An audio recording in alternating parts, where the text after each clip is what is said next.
Guys రేపు nomination గురించి already nomination జరుగుతూ ఉన్నాయి. అసలు ఎవరు నామినేట్ చేయాలి, ఏంటి నామినేట్ చేయాలి, అసలు ఫ్యామిలీ వీక్ కదా వీళ్ళకేం పాయింట్స్ ఉంటాయి అనుకుంటే జనాలకి నేను చెప్పేది ఒకటి, నామినేషన్ చేసుకునేది ఇంట్లో ఉన్న హౌస్ మేట్స్ కాదు, ఎలిమినేట్ అయిన కంటెస్టెంట్స్ ఇంట్లోకి వచ్చి ఒక్కొక్కరు ఇద్దరిని నామినేట్ చేయాలి. ఆ ఇద్దరిని నామినేషన్ చేస్తూ పాయింట్స్ చెప్పాలి. వాళ్ళు ఇంకా ఉంటుంది భయ్య, బయటికి వెళ్ళిన వాళ్ళు లోపల ఉన్న వాళ్ళ గురించి చెప్తుంటే మ్యాక్సిమం వైల్డ్ కార్డ్ వాళ్ళ గురించి చెప్పకపోవచ్చు రీజన్స్, ఎందుకంటే వాళ్ళు ఉన్నప్పుడు వీళ్ళు ఎక్కువ లేరు కాబట్టి.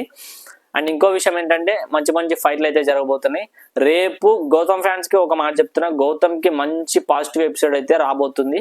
అండ్ సోనియాకి నిఖిల్కి ప్రేరణకు పడింది రైవల్వి ఫైట్ మస్తు జరుగుతుంది. సోనియా తగ్గేదేలే, ఇప్పుడు ట్రైలర్ వచ్చింది పుష్పది, అట్ట తగ్గేదేలే. ఎంతమంది వెయిట్ చేస్తున్నారో కామెంట్ చేయండి. అండ్ ఇందాక పెట్టిన వీడియో కూడా వెళ్ళి చూడండి. సబ్స్క్రైబ్.